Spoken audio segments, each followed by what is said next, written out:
Welcome to my new lecture series. This lecture series is going to be on irrigation and drainage engineering subject for the students of third year sixth semester. This is R. Muthuminal, Assistant Professor at the Department of Agricultural Engineering from SNS College of Technology. Today we'll see the topic routing characteristics and how these routing characteristics get influenced by irrigation that comes under the unit soil water tension and measurement of soil water. So let us have a small intro about what is irrigation. Irrigation is nothing but the application of water to ensure sufficient soil moisture which is available for good plant growth throughout the growing season. It is as practiced in North Dakota, which is called as supplemental irrigation because it augments the rainfall that occurs prior to and during the growing season. It is often used on full season agronomic or high value specialty crops to provide a dependable yield every year. It also is used on crops such as potatoes, flowers, vegetables, and fruits where water stress affects the quality of the lead. So, here let me give you a certain example. If we want to cultivate coriander leaves, so we all know that in order to cultivate certain crops, it is necessary for us to follow certain irrigation pattern because the rooting characteristics of the crop along with that of the water period and which is directly proportional to that of your crop yield. Yes. So the example that we have selected is coriander leaves, right? So we do know that certain plants, if we cut the stem of that plant and if we again going to develop that into a crop, it is possible for us to grow it. Such kinds of crop is similar to that of your rose plants that we grow up, right?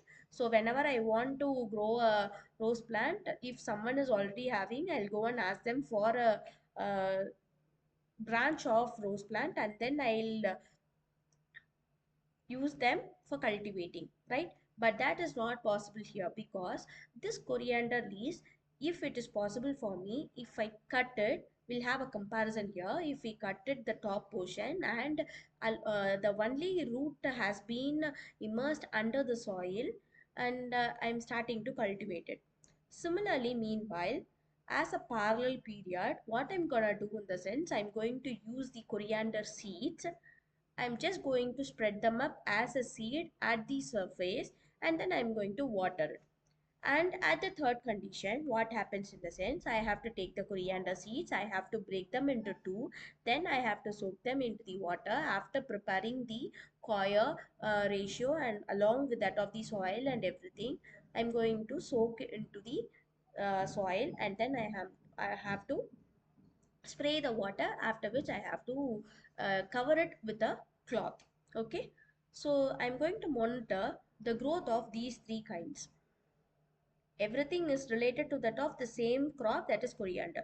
What happens here in the sense, if I'm going to plant only coriander root, for instance I'm going to take 10 plants, the crop that has been developed will not have a very good quality, and also I assure you that most of the roots will not get developed because the certain root characteristics after which has been matured, it is not capable of absorbing the moisture and also it is not capable of absorbing the nutrient efficiency that is necessary for its full growth.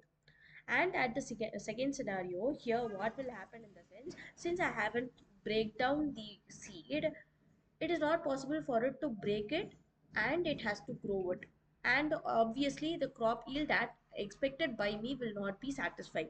Similarly, at the third condition, here what we have done, I have break down the seeds, I have soaked them, I have prepared a very good soil bed above which I have spread the seeds and then I have covered them with a cloth. So it is expected that whatever I have sowed, everything will be turned over into a plant within 3 days of time. So this is the method of cultivating a crop depending upon each and every crop.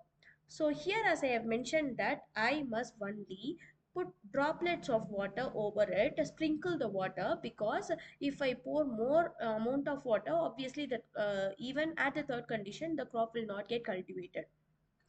So that means that whatever scenario, I have to take into consideration that what is the capacity of the soil, what is the moisture content that is available, what is the crop that I'm going to cultivate it, and what could be the rooting characteristics of that crop, and how I can achieve a very good crop yield along with a good quality.